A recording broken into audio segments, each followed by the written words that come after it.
Hi, my name is Edward Ross, fourth generation of that name. I'm very proud of it. I am Sarah Jane Ross, previously Ivory. So you grew up in Michigan. I did. I grew up in Pennsylvania. I grew up on the family farm. It's still, at this time, my brother owns the house that we grew up in and has a chestnut orchard and did Christmas trees, and now he's doing some other things along that same line, and they do cash crops there. But Lower Michigan, youngest of 4 children. Youngest. Mm-hmm. The best position. Oh! Well, I am the oldest of 2, born and raised as a ridge runner in northeast Pennsylvania, and lived there for 17 years, and I've traveled all over the place. As a pastor, met this young lady when I was in Michigan, or when I was in Canada. I was in Michigan. And she had moved back to the Upper Peninsula of Michigan, and that was 30 years ago this September. Yes. This September. That we met. Mm-hmm. And we married 10 months later, more or less. Mm-hmm. And since then, we have raised 4 kids, 3 girls and a boy. We've served at churches. I mentioned Canada. I was there. Then went to the Upper Peninsula of Michigan for 4 years. Then the Lower Peninsula for 11. And then New York State for 6. And Pennsylvania now for finishing up our 3rd year here in Sullivan County. Yep. So, one of the reasons we're doing this video is Sara, who may be your grandma or great aunt, Grant, has been diagnosed with a fairly aggressive form of cancer. It's called Leiomyosarcoma, and it is a fairly rare form of cancer. And we are on the eve of Sarah's first treatment. So we wanted to introduce ourselves, introduce the situation, and let you know a little bit of how we're feeling on this first eve of treatment. Mm-hmm. Things will be changing over the months, and we want to share some of that with you too, and let you get to know us a little bit better. We don't know Sarah's life expectancy. This is not a cancer that goes away, and she'll be fighting it for the rest of her life. And however many years the Lord gives, we're just going to enjoy and praise Him for. Mm-hmm. And that's what we're saying now on the eve of treatment. Maybe you may hear different things as we go along, mm-hmm. but that's where we're at right now. So, now where is this cancer before you show pictures? Before I show pictures, it is a smooth muscle cancer that started in Sarah's uterus. Smooth muscles are involuntary muscles. They're not like these guys, the biceps or anything like that. I had to show it off. They're the smooth muscles in the body, like swallowing, that sort of thing, heartbeat. And that's where the cancer started. I'm gonna let you tell them more about it, mm-hmm. and I'll throw the picture up so they can get a little idea. So what you we're will see a talking picture about. of the female reproduction system. The story begins 3 years ago. I had a hysterectomy because I was having extremely abnormal heavy bleeding, and I had an enlarged uterus.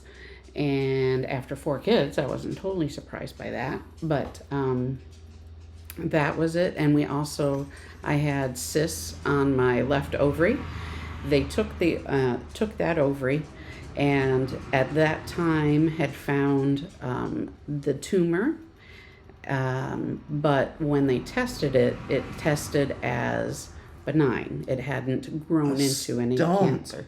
It was a smooth muscle tumor of undefined malignant potential. So it wasn't cancer as you know it. It was just a mass at that point, and not a big one. But they submitted it for testing just to make sure. And then they left the right ovarian because it appeared normal. And then fast forward 3 years, almost 3 years, to December 24th.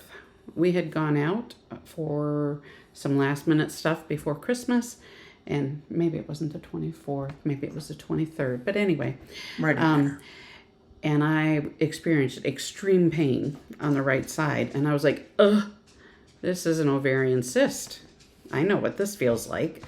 And so experienced that, and then the pain didn't really go away.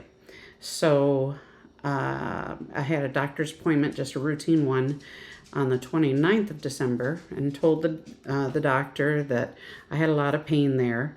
And when she did the exam, I was likely to rip her hand off her body when she pushed on it because it hurt that bad.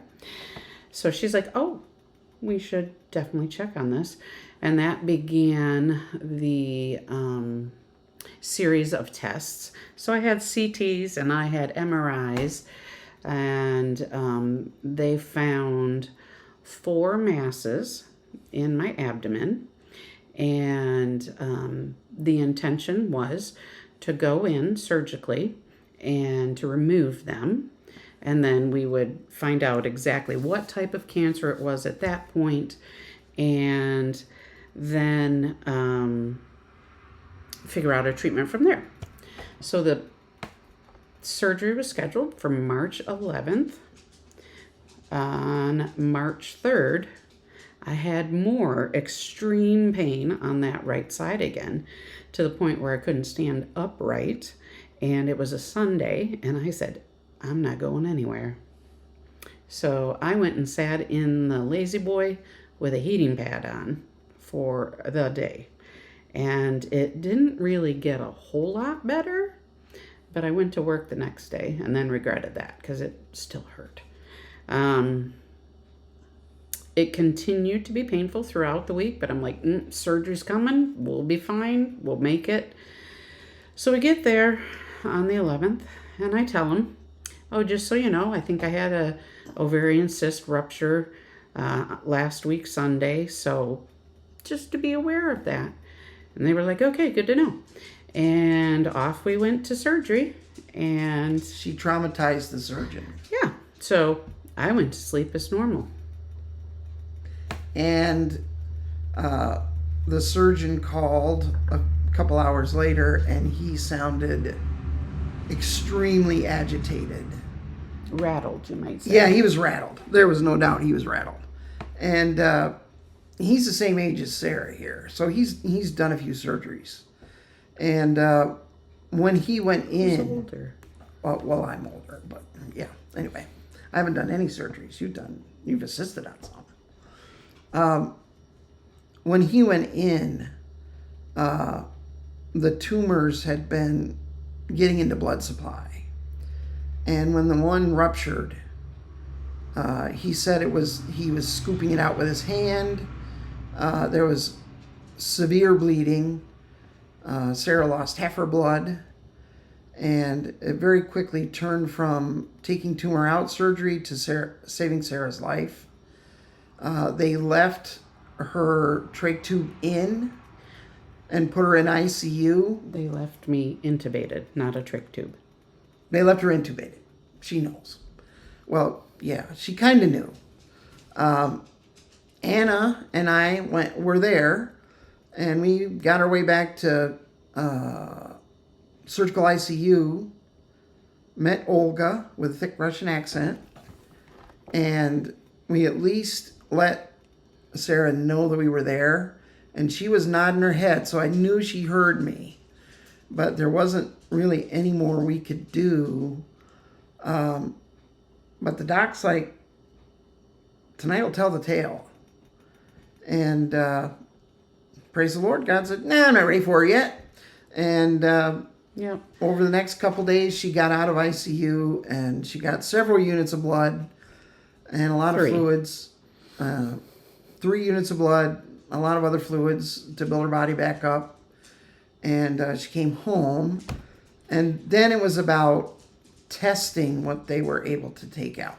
And it took 6 weeks before they actually got a result for us. We had the surgery done in Geisinger, which is down in Danville, Pennsylvania, a very top-notch hospital.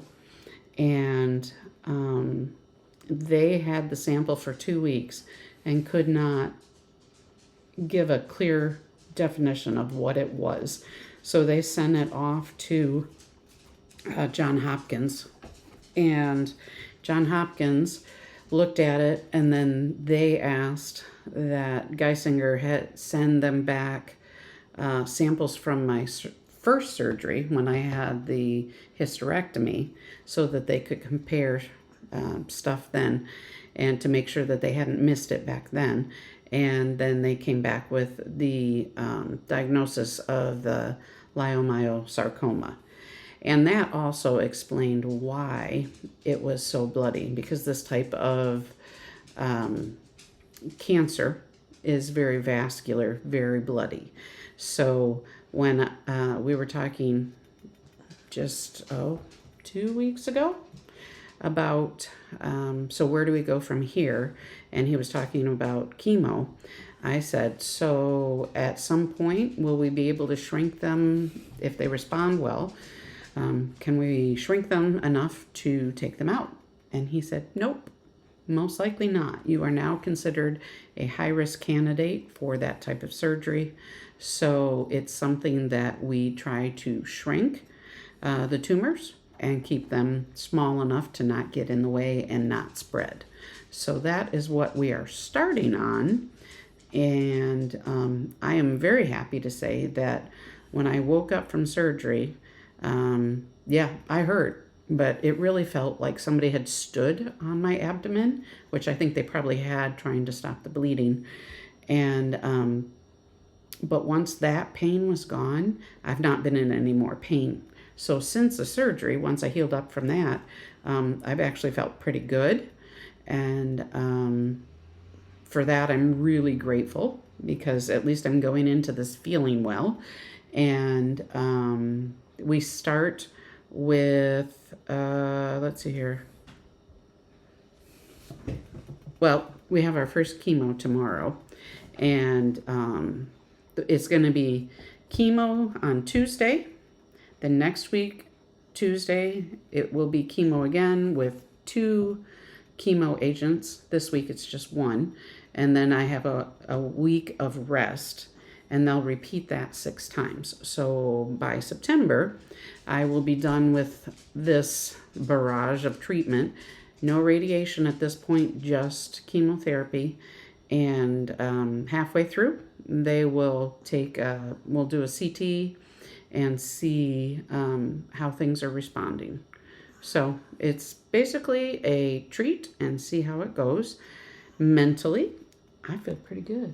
How about you? I struggled. I'm the less optimistic Very true. of the two of us. It's a very aggressive cancer, and looking at just the numbers, which they tell you not to do. But he did. She is, and if you look this kind of stuff up, which you may be, the doctor said she's stage 4B. She didn't mention, but there's a suspicious mass on her lung and Lesion, smaller. and in her liver. There were several tissues involved in her abdomen. Anyway, it's a 4B. So looking that up, which you're not supposed to do, but I did. There you are. 5-year prognosis is 14%. It's pretty low. It's a low grade. Meaning not fast growing. Or was it? I thought it meant not too far changed from regular cells, but I don't know. Because I think We'll find out. This is fast growing. But either way, that is a benefit. And we were talking to a lady whose friend passed away from it, and she lasted 15 years. And just to give you an idea of our ages now, I will be 60 this year. That would put me at 75, which, hey, I could live with that. Mm-hmm. And I am currently 53. And, yeah, not exactly the age that I figured I would not be here, but we'll see. One of the immediate changes that has happened, and this happened on Thursday, today is Monday, they said I'm most likely going to lose my hair. So my hair was down to There? a little bit further. There? Yeah, about that far. And I decided I would rather cut it than see chunks of it in the shower or on the brush. So I have this new do, which I haven't had my hair this short since before I started kindergarten. I think she looks cute. I like it. Of course. I'm told I look like my daughters now, or they look like me. The resemblance is striking. Yes.